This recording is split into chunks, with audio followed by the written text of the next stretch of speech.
आज है final episode. पिछले एपिसोड में मैंने शेडिंग शुरू किया था, आज मैं इसे कंप्लीट करूंगा। तो पिछला 2 episode outline drawing and shading part 1 का लिंक नीचे डिस्क्रिप्शन बॉक्स में मिल जाएगा, नहीं देखे हो तो वहां से बाद में देख लेना। अब शुरू करेंगे फाइनल शेडिंग लेयर। यहाँ पर पेंसिल वही पेंसिल होगा 2B, 4B एंड 6B। यहाँ पर सबसे पहले मैं आंखों के पोर्शन से शेडिंग करना शुरू करूंगा। पेंसिल है ये 6B पेंसिल। ओके, तो 6B से पहले जो 2 लेयर्स था, वो 2 लेयर में मैंने सिर्फ ऐसे हॉरिजॉन्टल शेड दिया था। पर अब जो फाइनल थर्ड लेयर होगा, थर्ड लेयर में मैं हॉरिजॉन्टल शेड के साथ साथ जहां जहां पर फेस में जरूरत पड़े वहां पर एंगुलर शेड भी दूंगा। मतलब फेस का एंगल जहां जैसे चेंज हुआ है, सेम उसी एंगल में मुझे ऐसे स्ट्रोक्स देना है। पहले 2 लेयर में नहीं किया था, पर फाइनल इस लेयर में मैं करूंगा। और इस लेयर में एकदम डिटेल छोटे छोटे चीज भी मैं रेफरेंस फोटो के साथ मिलाकर करने की कोशिश करूंगा। तो चलो देखो कैसे कर रहा हूँ। अब देखो छोटे छोटे जो रिंकल्स है, छोटे छोटे हेयर है, आईब्रोज का, आईलैशेस का, उसमें मैं फोकस कर रहा हूँ। उसके साथ साथ देखो नीचे जो आई बैग है, ये थोड़ा डार्कर टोन में है, तो वो डार्कनेस रेफरेंस फोटो के साथ मिला के ला रहा हूँ। पहले उतना टेंशन नहीं था, पर अब जाके मुझे अब सब जो चीज है जैसे कि डार्कनेस है वो भी मैच करना है, क्योंकि यहाँ पर मैं 3 लेयर में कर रहा हूँ। तो धीरे धीरे ये एकदम ही स्मूथ हो जाएगा। एक लेयर में करते तो आपको ब्लेंड करना पड़ता है वगैरह वगैरह, बहुत झमेला होता है। तो आप लोग अगर लेयर्स में करोगे तो ऑटोमेटिकली पेंसिल शेड्स के साथ ये धीरे धीरे स्मूथ हो जाएगा। ओके, तो अब देखो बालों का पोर्शन। ये बालों का पोर्शन थोड़ा मुश्किल है, क्यों? क्योंकि इसमें सफेद बाल भी है, ब्लैक हेयर भी है। तो ये थोड़ा दिखाने के लिए आपको थोड़ा टाइम देना पड़ेगा। मेरा तो बहुत टाइम ये बालों के पोर्शन में ही गया, क्योंकि बहुत पकड़ पकड़ के, क्योंकि मैं यहाँ पर इरेज नहीं कर रहा हूँ। जो व्हाइट हेयर्स है उसको मैं छोड़कर बाकी एरिया में शेड दे रहा हूँ। देखो कैसे कर रहा हूँ। तो इससे बहुत ही नेचुरल लुक आता है। इरेज करोगे तो थोड़ा आर्टिफिशियल दिखता है, तो इसमें टाइम ज्यादा लगता है पर आउटकम ज्यादा अच्छा आता है। तो आप लोगों को अगर व्हाइट हेयर्स छोड़ना है, सिंपली आप लोग क्या करो, वो हेयर को ऐसे आउटलाइन की तरह रख के बाकी एरिया में शेड करो। ऐसे प्रॉपर्ली आउटलाइन नहीं करना है, पर उसके आसपास को ब्लैक करो, उसको व्हाइट रखो, तो उससे एक नेचुरल लुक आता है। तो ऐसे ही मैं white hair and black hair का जो कॉम्बिनेशन है वो बना रहा हूँ। उसके साथ साथ बालों के जो मूवमेंट है, उसी मूवमेंट में मैं शेड दे रहा हूँ। तो यहाँ पर पहले 2 लेयर था, अब थर्ड लेयर है, तो यहाँ पर 6B पेंसिल से ही हो जा रहा है, ठीक है। और उतना डार्क भी नहीं है बालों का पोर्शन, तो 6B पेंसिल से आप लोग यहाँ पर करो, पर धीरे धीरे डार्क एरिया की तरफ जाओ। लाइट एरिया पहले कर लो, डार्क एरिया उसके बाद करो। तो देखो मैं बालों का पोर्शन कैसे करता हूँ। बालों के पोर्शन के बाद हम लोग स्किन टोन में जाएंगे।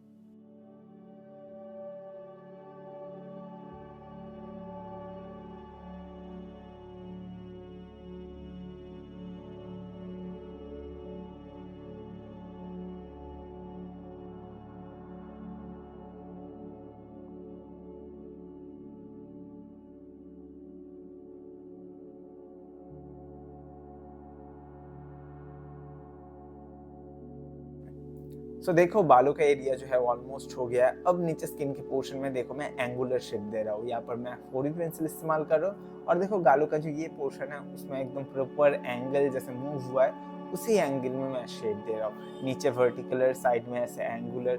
वैसे एंगल को चेंज करोगे तो और ज्यादा रियलिस्टिक अभी दिखेगा और स्मूथ भी हो जाएगा लेयर्स की वजह से। ओके, तो ऐसे में देखो शेड कर रहा हूँ। अब नीचे का जो पोर्शन है, ये एरिया ये थोड़ा डार्कर है, तो ये पर थोड़ा डार्क पेंसिल इस्तेमाल कर सकते हो, जैसे 6B पेंसिल। और जो रेफरेंस फोटो है उसके साथ एक्चुअली जितना डार्क है वो आप लोगों को मैच करके उतना डार्क करना होगा।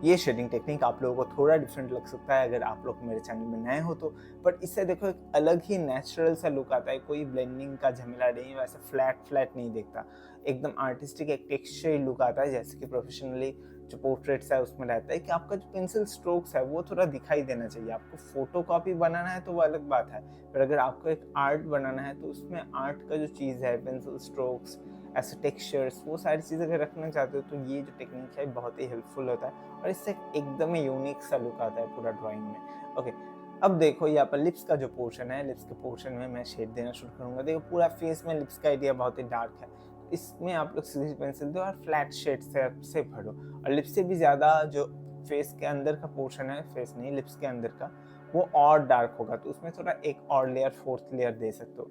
ठीक है, सिंपल शेड देना है आप लोगों को, कोई प्रेशर नहीं डालना है, बहुत ही हल्के हाथों से शेड दो और वो जितना लेयर में दोगे उतना डार्क होता जाएगा। ये कोई ऐसा कोई रॉकेट साइंस नहीं है कि आप लोगों को बहुत कुछ ध्यान में रखना है। आपको सिर्फ ये याद में रखना है, जितना डार्क करना है, जितना स्मूथ करना है, उतना आप लोगों को लेयर्स ज़्यादा देना होगा शेड का। ओके, उससे ही हो जाता है।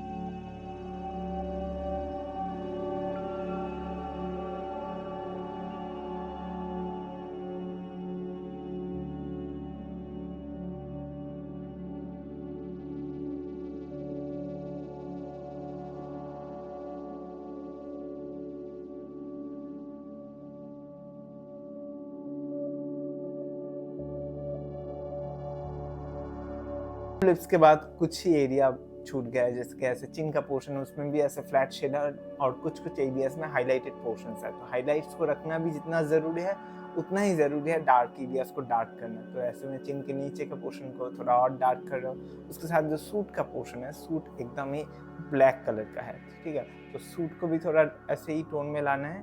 तो देखो मैं सूट में ज़्यादा एंगल्स नहीं दे रहा हूँ क्योंकि वो इम्पॉर्टेंट फोकस एरिया नहीं है, फोकस है फेस। तो फेस में ज़्यादा एंगल वगैरह मैंने यूज़ किया। और सूट ऐसे जस्ट भरने के लिए है जगह को, उसमें मैं ऐसे फ्लैट शेड ही दे रहा हूँ, ऐसे हॉरिजॉन्टल शेड, पर डार्कनेस को मैच करना ज़रूरी है, जैसे कि यहाँ पर टाई का पोर्शन उसमें। तो ये सारी चीज़ें हो जाने के बाद अब देखो फाइनली मैं बैकग्राउंड में एक फ्लैट शेड देकर, जस्ट बैकग्राउंड खाली खाली ना लगे, थोड़ा टेक्सचर बैकग्राउंड में ही रहे और थोड़ा सा ब्लर्ड भी रहे टेक्सचर। तो देखो ड्राइंग कंप्लीट है। आई होप आप लोगों को ये ड्राइंग पसंद आया है, पूरा ट्यूटोरियल अच्छा लगा है। अगर है तो प्लीज़ वीडियो को लाइक करना, चैनल में नए हो तो प्लीज़ सब्सक्राइब कर दो यार। ऐसे और वीडियोस और भी शेयरिंग ट्यूटोरियल मैं लेके आऊँगा चैनल में, और भी बहुत सारे हैं, देखते रहोगे तो थक जाओगे, इतना ज़्यादा ट्यूटोरियल्स मैं ऑलरेडी डाल चुका हूँ। ओके, तो ज़रूर देखना। For now I am signing off, मिलते हैं नेक्स्ट वीडियो में। तब तक के लिए always do artistic and be artistic.